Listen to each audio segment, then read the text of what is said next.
엔리코 페르미라는 그 물리학자가 있었는데, 그 물리학자가 뭐 아는 그 과학자들과 함께 식사를 하고 있던 중이었습니다.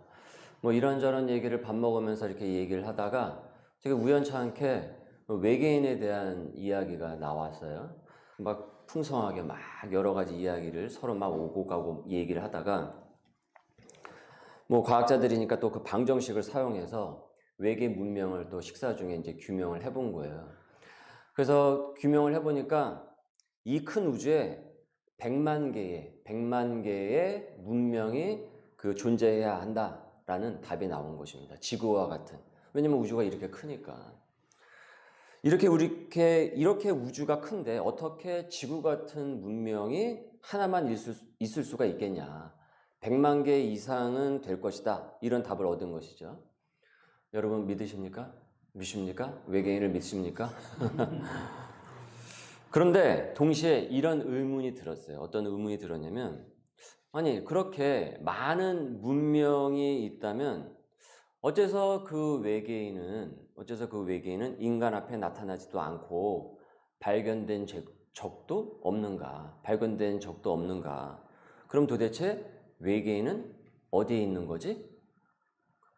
누구도 그것에 대해서 답할 수 있는 사람이 없었어요. 100만 개의 문명이 있을 것이다. 우주의 방정식을 풀어서 그 답은 얻기는 했는데, 수학적인 답을 얻기는 했는데, 실제로 외계인을 본 적이 없으니까 누구도 외계인이 있다라고 얘기할 수가 없는 것이에요. 이것이 그 유명한 페르미의 역설이라고 합니다. 본 적도 없는데 왜 이렇게 외계인에 대해서 확신하는 사람들이 많이 있을까? 본 적도 없는데. 여러분, 과학은 증명이 되어야 과학인 거잖아요. 증명이 되지 않으면 그거는 과학이 아닌 거죠. 그거는 믿음을 필요로 하는 것이니까 그것은 종교인 것이죠. 과학은 증명이 되고 봐야지만 그것이 과학인 것입니다. 외계인 하면은 맨날 흐릿한 UFO 사진만 맨날 보이고, 그죠? 그리고 그 외계인은 왜 이렇게 부끄러움이 많은지 맨날 나타났다가 사라지고, 그렇죠? 그게 참 우리에게 이해가 가지 않지 않습니까? 이렇게 우주가 크기 때문에 외계인이 있을 것이다. 외계 문명이 있을 것이다. 이런 논리로 외계인이 증명이 된다고 한다면, 그럼 이렇게 큰 우주에 태양계만 본다고 할지라도, 이 큰 우주에 우리 태양계만 본다고 할지라도 지구 같은 곳은 하나밖에 없죠. 금성에 옛날에 생명체가 있을 것이다 라고 했지만 결국은 없습니다. 없다라는 것이 과학적으로 다 증명이 됐어요. 왜냐하면 태양하고 가까워서 너무 뜨거워요, 거기는. 그래서 모든 생명체는 다 태워져 버릴 것이다.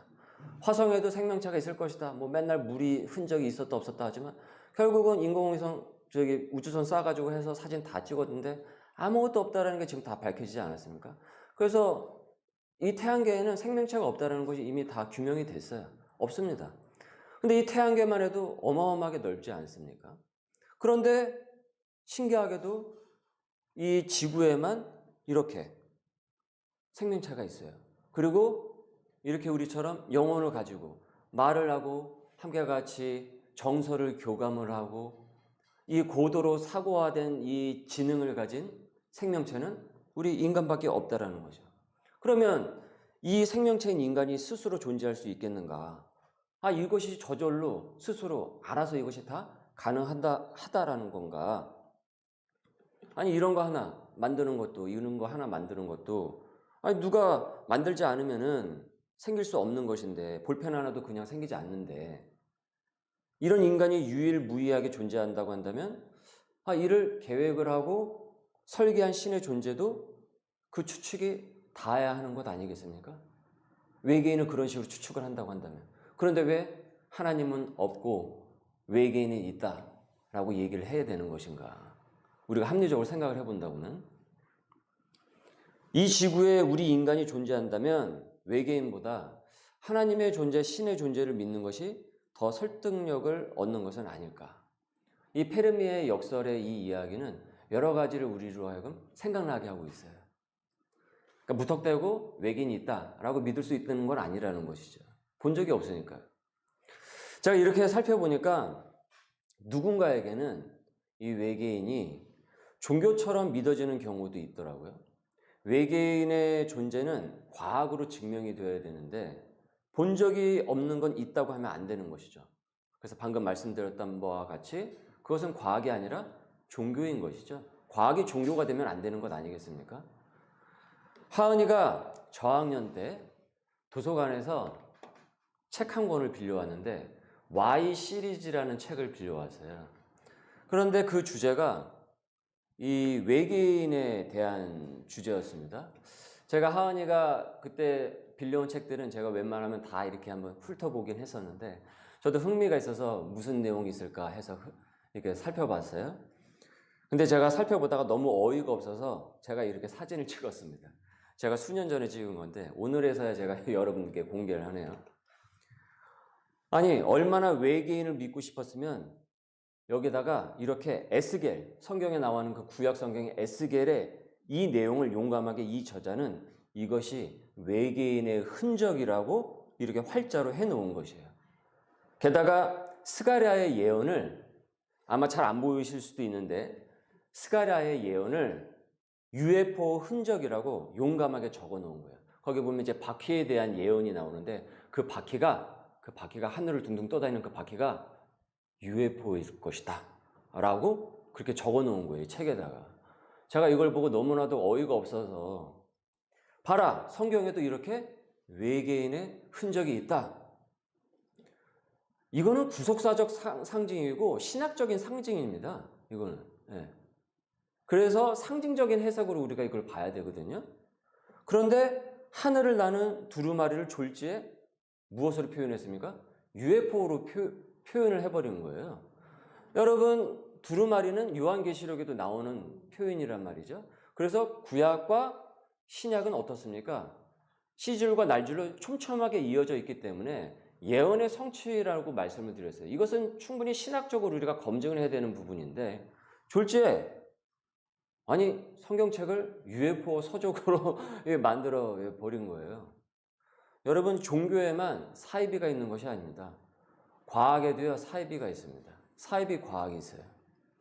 충격적인 것은 이 아동 교육 도서가 꽤 유명한 시리즈인데 이런 내용을 실어 놓아서 아이들에게 혼란을 부추기고 성경을 UFO 서적으로 만들어 놓았다라는 것이죠.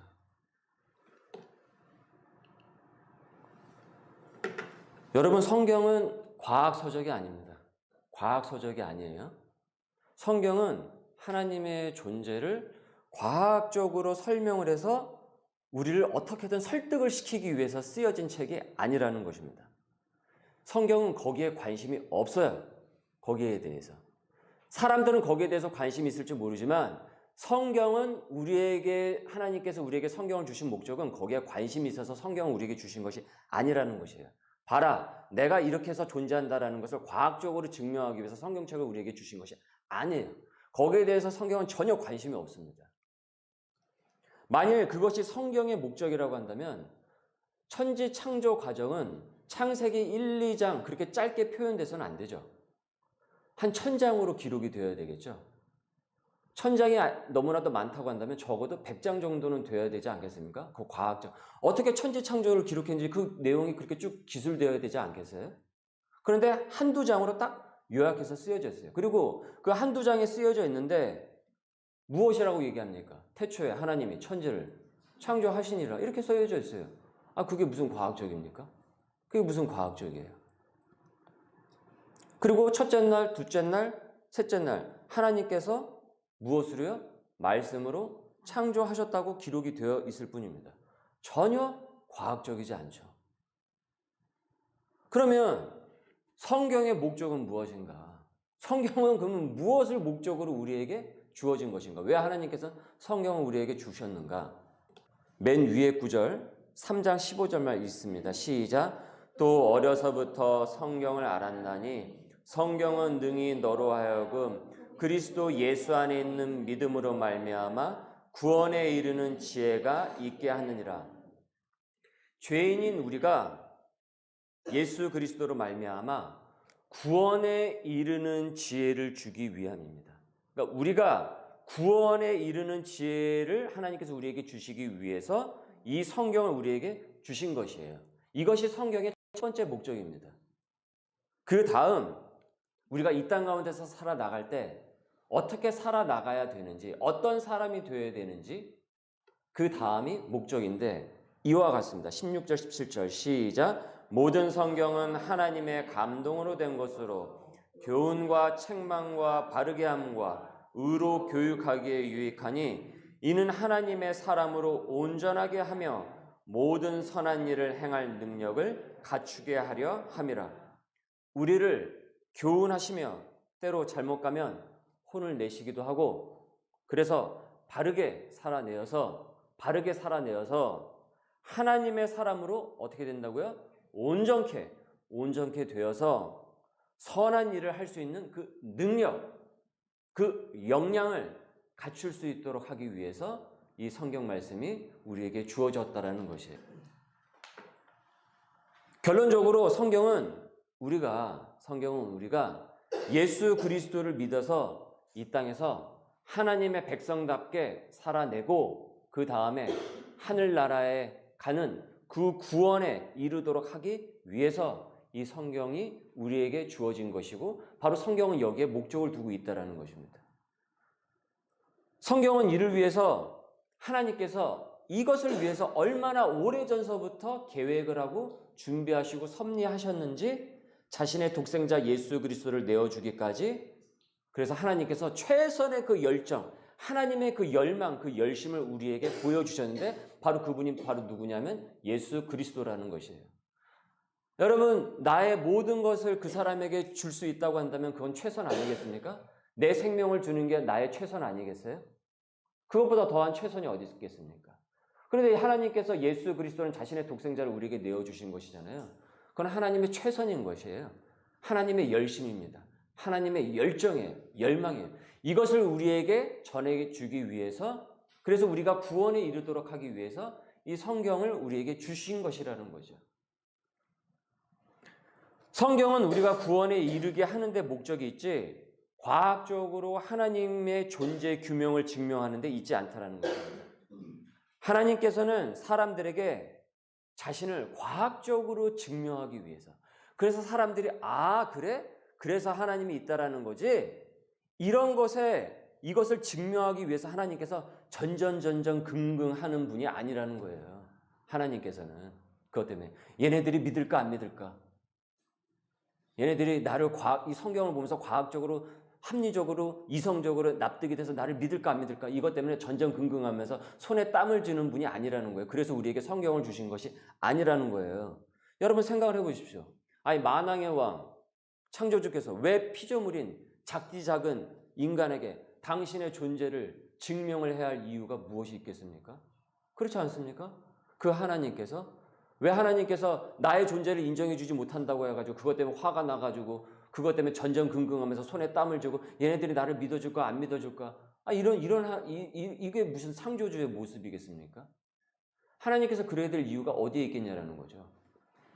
여러분이 아주 작은 아이에게, 여러분이 잘 알지도 못하는 그냥 작은 아이가 여러분의 존재를 인정해 줄까 인정해 주지 않을까, 그것 때문에 밤낮 잠을 못 이루고 그것 때문에 힘들어하고 그럴 수가 있겠냐라는 거예요. 걔가 나를 알든 말든 무슨 상관이겠어요, 그 아이가. 그런데 하물며 하나님께서 작디 작은 그 피조물인 우리에게 인정을 받기 위해서 전전긍긍하셔야 될 이유가 무엇이 있겠냐라는 거예요. 그분은 당신의 뜻을 알리시고요, 하신 일을 알리실 뿐입니다. 당신의 뜻을 우리에게 알리시고 그가 하신 일을 우리에게 알리실 뿐이에요.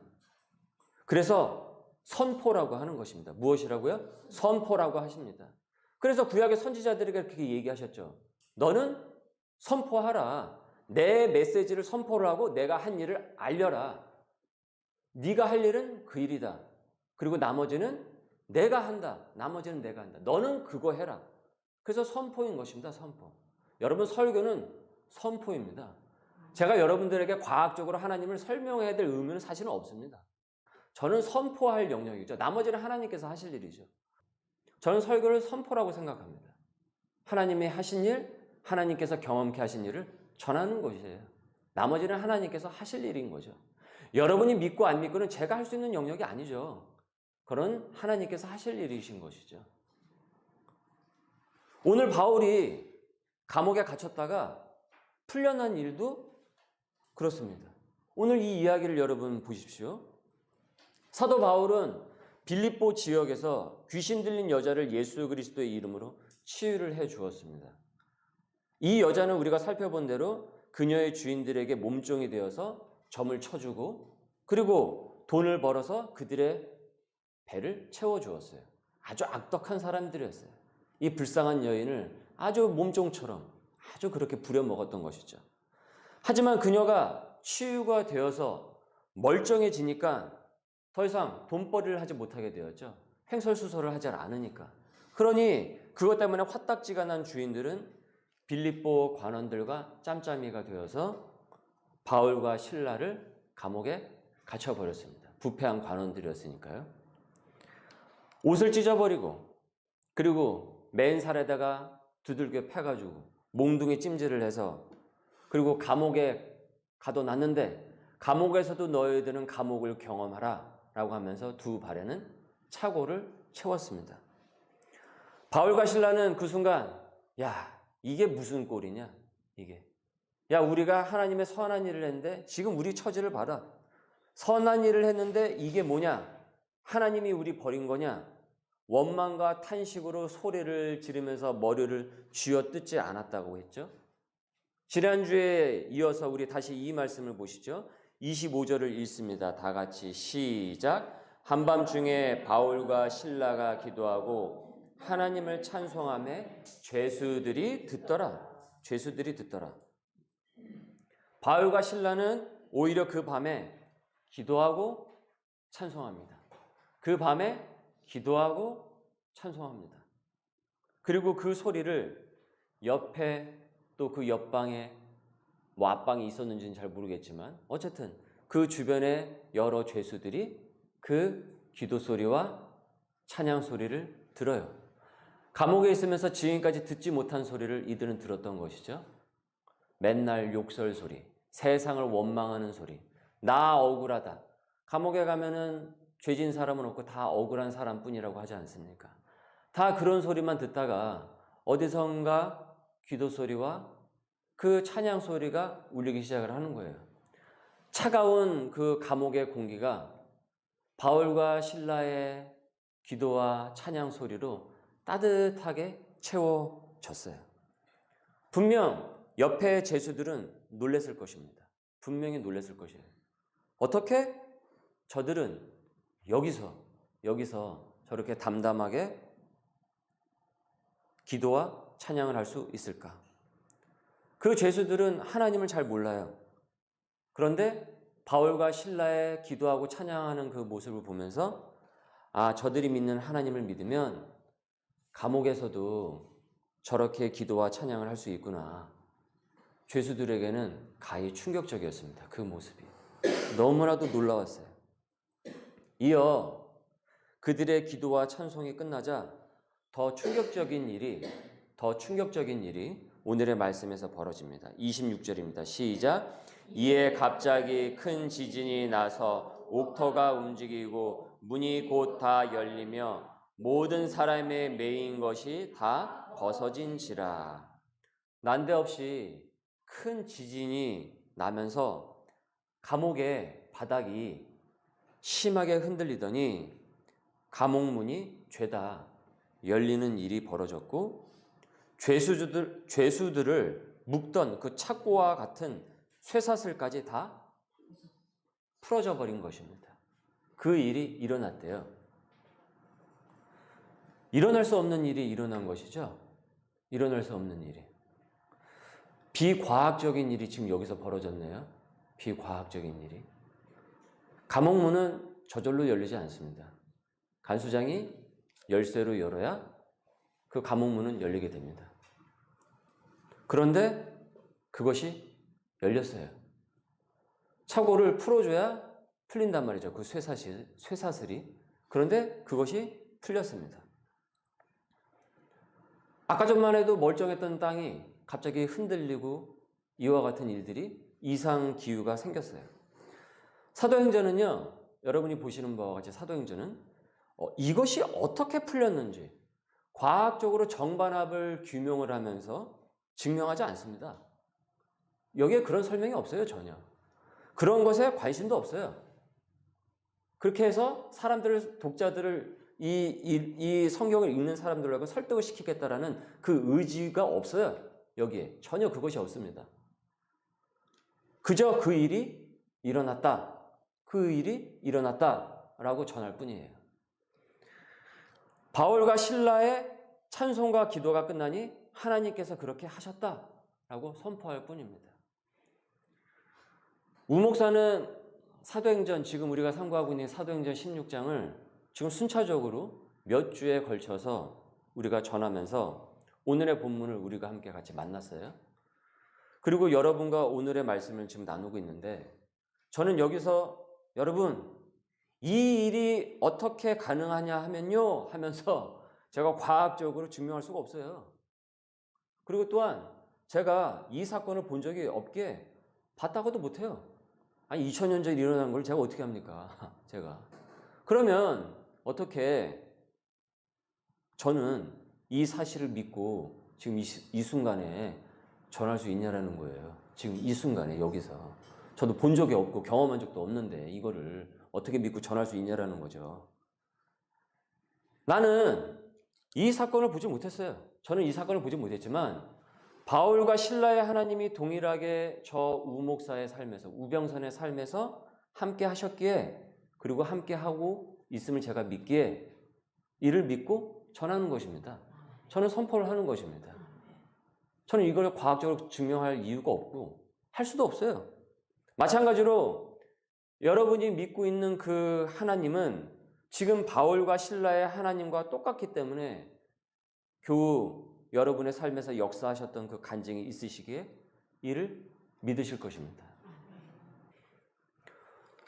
고통으로, 내가 고통으로 몸부림칠 때 구원으로 다가오신 주님, 내가 죄의식에 사로잡혀서 그 죄에 눌려서 고통 가운데 있을 때 내 죄를 탕감해 주시고 나를 따뜻하게 안아주신 주님, 열렬히 기도를 했을 때 어찌 보면 그 기도 제목이 누군가 볼 때는 한없이 유치해 보이고 어떻게 그런 기도를 할 수가 있냐라고 생각할지 모르지만 그 기도조차도 세심하게 들어주시고 응답해 주신 그 하나님, 우리가 그 하나님을 믿기에 이 일이 실제 벌어졌으며 하나님께서 하시면 하신다라고 신앙 고백할 수 있는 것입니다.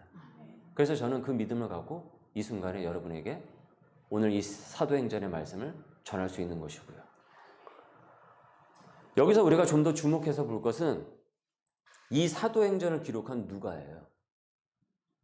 누가는 사도 바울의 선교 여정에 함께했던 동역자였습니다. 그의 본래 직업은 의사였어요. 그는 지극히 합리적이고 과학적으로 정반합이 뒷받침되지 않으면 믿지 않는 성향의 사람이었다라고 대체로 성경학자들이 이야기를 합니다. 그러니까 그의 캐릭터가 그랬다라는 것이에요. 여기 사도 바울의 일행 중에 하나가 바로 누가였어요. 누가였습니다. 그래서 누가가 사도행전을 기록을 한 것입니다. 누가의 활동 무대는 주로 빌립보에서 활동을 했어요. 지금 여기가 빌립보 지역이죠. 우리가 살펴본 대로. 그러다가 바울과 실라가 대표 본부기로 감옥에 갇히게 된 것이죠. 사람들에게 붙잡혀가지고. 그러니 감옥에서 이 일은 누가가 경험을 했습니까? 경험하지 못했습니까? 경험하지 못했죠. 여기 없었으니까. 여기 있었던 사람은 바울과 실라였으니까요. 그러니까 누가는 그럼 어떻게 이 일을 기록할 수 있었습니까? 누구에게 들었던 것입니까? 바울과 실라에게 들었던 것이죠. 바울이 잡혀간 건 알고 있었죠. 그건 알고 있었죠. 그러나 그가 풀려난 그 현장에는 누가는 없었던 것 아닙니까? 다른 곳에 있었던 것 아닙니까? 그들을 위해서 기도하고 있었을 것 아닙니까? 누가는 이것을 경험하지 못했어요. 그러나 그는 사도 바울과 함께 선교 여행을 하며 그 사역을 함께 같이 동참을 하면서 그를 통해 일하시는 하나님의 손길을 봤어요. 그렇죠? 살아계신 그 하나님의 손길을 봤어요. 사도 바울의 삶을 보며 하나님의 실존하심, 그분이 하시는 일을 확신하고 믿게 되었다라는 것입니다. 누가가. 여기에 그런 일이 어떻게 일어날 수 있냐? 바울과 실라가 왔어요. 그래서 바울과 실라가 이와 같은 일이 우리에게 일어났다라고 얘기를 했겠죠. 그럼 누가가 꼬치꼬치 캐물으면서 어떻게 그것이 과학적으로 가능하냐? 그것이 어떻게 그런 일이 일어날 수가 있냐? 하면서 그게 사실이냐 아니냐? 그러면서 자기가 판단을 하면서 기록을 할까 말까 고민을 했겠냐라는 거예요. 이 사도행전에 기록을 하면서. 아니에요. 여기에는 그런 일이 어떻게 일어날 수 있냐? 과학이고 뭐고 간에 의미가 없는 것입니다. 누가에게는. 그래서 누가는 바울이 풀려난 이 사건에 확신과 신뢰를 갖고 하나님께서 하셨구나 하면서 이 사건을 기록을 한 것입니다. 누가는 사도행전만을 기록을 하지 않고요. 누가복음을 기록을 해요. 그런데 여러분, 누가가 예수님의 제자였습니까? 누가는 예수님의 제자가 아니었습니다. 예수님의 제자가 아니었어요. 그런데 그런 그가 누가복음을 기록을 한다는 거죠. 누가복음을 보시게 되면은 빼곡하게 예수님의 이야기와 예수 그리스도로 인해서 일어났던 그 이적과 기사들이 쭉 가득 채워져 있습니다. 그는 예수님의 직계 제자가 아니었기 때문에 그 일들을 그가 다 경험할 수 없었어요. 그러니까 보지 못한 일들이 많았을 것이라는 거죠. 그런데 그가 그 일을 쭉 기록을 해요. 기록을 한다는 거죠. 확신에 차서 기록을 합니다. 바울과 함께 하셨던 그 하나님이 누가 자신의 하나님이 되셨기 때문에 그는 누가복음을 기록을 하면서 예수 그리스도께서 하신 그 일에 대해서 추호도 의심이 없었던 것입니다. 그래서 누가복음을 기록을 하게 됐던 것이죠. 그리고 우리의 손에 누가복음이 오게 됐던 것이죠. 여러분이 한국 기독교 교회사를 살펴보시면 아시겠지만 한글로 성경을 기록을 옮겨서 번역을 하지 않았습니까? 가장 먼저 복음된 성경의 책이 무엇입니까? 누가복음서죠. 누가복음서예요. 누가복음서. 그러니 그 하나님이시라고 한다면은 비록 자신이 다 목격하지 못한 사건이라고 할지라도 그 일을 행하셨을 것이라고 믿은 것이죠. 그래서 그는 예수 그리스도께서 부활하셔서 제자들을 찾아오신 그 사건을 기록을 하면서 부활의 그 주님을 증거를 합니다. 선포를 한다라는 거죠. 선포를. 그래서 여러분, 온전한 믿음은 페르미의 역설처럼 역설적이지 않습니다. 여러분, 신앙은 역설적이지 않아요. 실제거든요. 하나님이 있다고? 눈에 안 보이는데? 그런데 그 하나님이 내 삶 가운데서 역사하시거든요. 그러니까 신앙은 역설적일 수가 없죠. 왜냐하면 내가 경험하는 하나님이니까. 오늘 말씀 여러분 잘 이해하실 수 있겠습니까? 정말 오늘 말씀을 준비를 하면서 이것을 우리 교우들에게 어떻게 내가 전할 수 있을까? 내가 여기서 창조, 과학과 모든 것을 끌어와가지고 이것이 어떻게 일어나면 이렇게 얘기를 해야 되는가? 저는 그건 아니라고 생각이 들었습니다. 하나님께서 그렇게 하실 필요 없다라고 했습니다. 너는 선포하라. 네가 경험한 하나님을 그대로 선포하라. 나머지는 내가 알아서 할 것이다. 그 마음을 주셨어요. 그래서 저도 이 시간에 담대하게 여러분에게 제가 경험한 사건은 아니지만 이 사건을 경험하지 못했지만 이 시간에 하나님의 믿음에 힘입어서 선포하는 것뿐이에요. 그리고 이것은 기록에 남겠죠. 유튜브에. 그리고 이것이 사라지지 않는다고 한다면 마지막 우리 예수님께서 이 땅에 오실 때 모든 것이 제 말이 지금 하는 말이 진실인지 아니었는지 그때 다 규명이 되겠죠. 하여튼 갈 때까지 가보자고요. 그때까지. 이 사도행전에서 역사하시는 그 하나님이 오늘 내 삶에서도 역사하시기 때문이죠. 옥문이 열리고 지진이 일어나질 않아도 그것을 경험하지 못해도 하나님의 방법대로 내게 맞게 역사하시는 그 하나님을 우리가 경험을 하기 때문에 우린 바울과 실라에게 역사하신 그 하나님이 내 삶도 만져주신다. 오늘 이 본문에 나와 있는 이 하나님이 동일하게 똑같이 내 하나님이 나의 하나님이 되시기 때문에 나는 이것을 굳게 믿고 살아낸다. 기억할 것은 바울과 실라가 억울한 이 수감 중에서도 기도와 찬송을 부르며 언제나 어디서나 하나님을 신뢰를 하며 하나님께서 하실 일을 기대를 했다라는 거예요. 하나님께서 하실 일을 기대를 했다. 그 감옥에 갇히는 그 순간에도 어떻게 이런 일이 있을 수 있냐? 하나님이 우리 버린 것이냐? 이게 무슨 꼴이냐? 이렇게 원망과 탄식으로 했던 것이 아니고요. 그 옆에 죄수들이 큰 지진이 일어나서야만 하나님의 존재를 느낀 것이 아니에요. 큰 지진이 일어나기 전에 두들겨 맞고 두 발은 차고에 채워져 있는데도 불구하고 감사히 기도하며 기쁨으로 찬양하는, 즐거이 찬양하는 바울과 실라의 그 모습에서 그 죄수들은 살아계신 하나님을 본 거예요. 그들의 모습을 통해서. 우리가 하나님을 진정 잘 믿고 살아나가면요, 여러분, 우리를 통해서 주변 사람들이 하나님을 봅니다. 하나님을 봅니다. 하나님의 사람으로 온전케 하며 모든 선한 일을 행할 능력을 우리가 갖추게 되면 필시 우리 주변에서는 하나님을 갈망을 하고 하나님을 믿고 싶을 것이라는 거예요. 눈에 보이지 않는 하나님을 믿고 사는 우리의 모습을 보면서 아, 하나님이 살아있구나. 나도 저 사람이 믿는 하나님을 믿고 싶다. 저 사람이 믿고 있는 아무개가 믿고 있는 저 하나님을 나도 믿고 싶다. 그 거룩한 갈망과 충동을 불러일으키게 된다는 거죠. 이 바울과 실라처럼. 이는 하나님이 어디 있냐? 과학적으로 증명해봐라. 그러면 내가 믿겠다. 이런 논리를 뛰어넘는 것입니다. 완전히. 우리가 그렇게 살면서 어떤 상황 속에서도 기도하고 찬양하면 하나님께서는 큰 지진을 일으키시듯이 하나님의 때에, 하나님의 시간에 하나님 당신을, 자신을 드러내실 것입니다. 바울과 실라가 이것을 의도한 것이 아니었지 않습니까? 감옥문이 열리고 이것을 의도한 것이 아니었지 않습니까? 이들이 한 것은 무엇입니까? 어떤 상황 속에서도 찬양하고 기도한 거예요. 나머지는 하나님께서 하신 것입니다. 저는 하나님께서 오늘의 말씀이 선포된 이후에 무엇을 여러분에게 우리 교회에, 우리의 삶의 영역에서 하실지 저는 모릅니다.